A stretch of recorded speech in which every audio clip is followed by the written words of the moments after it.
gitu ya di kepolisian. Selain itu dia tetap akan terus melakukan perilaku modifikasi gitu ya untuk menyerang orang lain. Jadi nggak akan bisa putus itu perilakunya kalau tidak dilakukan pengobatan gitu ya. Di mana ya pengobatannya? Ya teman-teman, kalau misalnya anak ya usia anak, teman-teman bisa datang ke Puspaga Provinsi. Tadi sudah disampaikan ya sama Pak Dirman. Puspaga Provinsi, terus UPTD Perlindungan Perempuan dan Anak Kota Batam atau Provinsi Kepulauan Riau untuk kemudian dilakukan treatment baik itu korban maupun pelaku.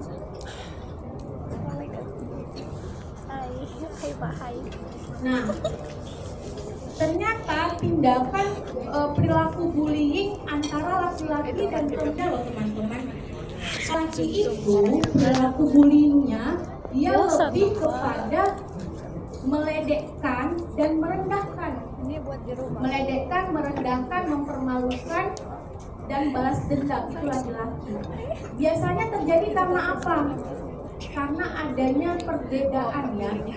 Kalau laki-laki itu lebih kepada iri dan cemburunya itu lebih kepada keakuan dari lawan bermainnya. Misalnya kawannya itu diakui gitu ya di lingkungan dari segi akademisnya, atau dia secara penampilan tampaknya lebih oke, lebih banyak dilirik oleh laki-laki gitu ya. Terus juga dia punya minat terhadap sesuatu yang keren, yang nggak biasanya unik dan tidak banyak disukai oleh teman laki-laki lainnya gitu ya. Terus fisiknya mungkin badannya lebih besar, lebih tinggi gitu ya. Terus karakternya mungkin humble, keluarganya juga mungkin dari keluarga yang kaya gitu ya. Sama disabilitas. Jadi kalau misalnya berbeda gitu ya mengalami disabilitas, dia cenderung untuk jadi di sini kami akan mereview apa aja yang kami dapat di acara ini. Yang pertama kami dapat makanan. Ini kadang-kadang dia kurang ada rasa empati gitu. Lalu kami dapat pena, nih pena. Putar balik. Kalau misalnya nih ada ini pena. Lalu kami dapat tas. Poli gitu. Si temannya ini gak bisa nangkap bola.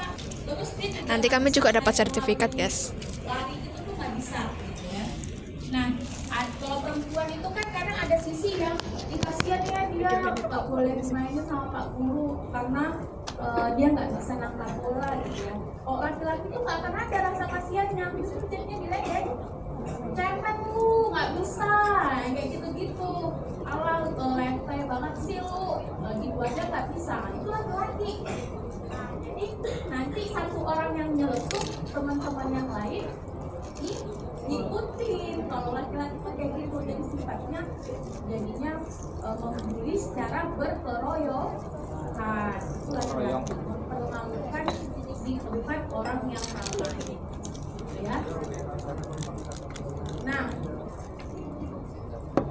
kalau misalnya udah kayak gini, sebenarnya kita perlu untuk melihat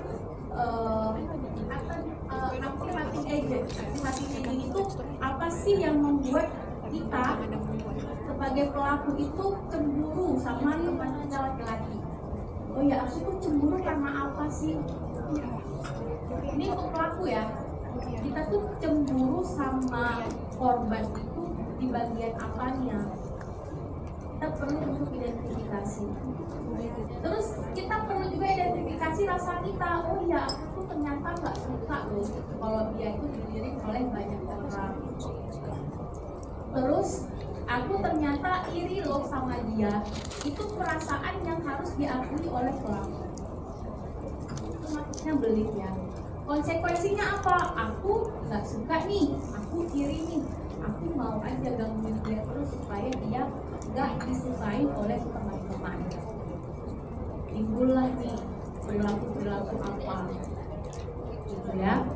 Nah, kalau kita udah kenal isi pikir kita, perasaan kita seperti apa, perilaku kita seperti apa, kita jadi bisa membentuk konsep pikir yang memberdayakan. Kita tidak lagi melakukan kekerasan, tapi kita refleksi diri.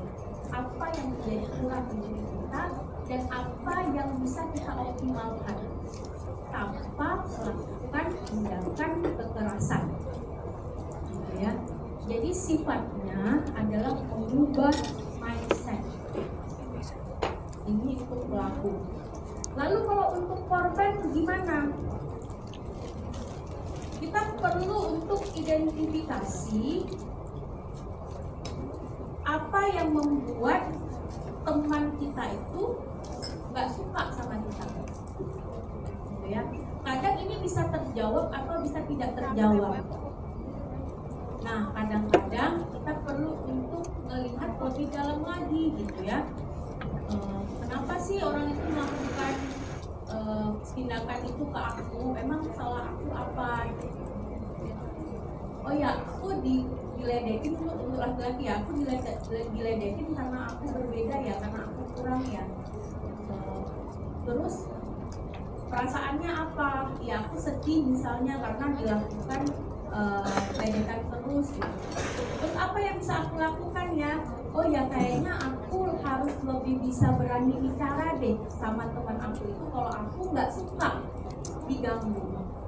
Jadi kita bisa bangun keberanian kita untuk berani bicara, bilang tidak dan melawan. Kalau misalnya kita merasa nggak mampu, kita juga bisa misalnya meminta pertolongan orang lain dengan misalnya ngadu sama teman atau sama guru sekolah, kayak gitu ya.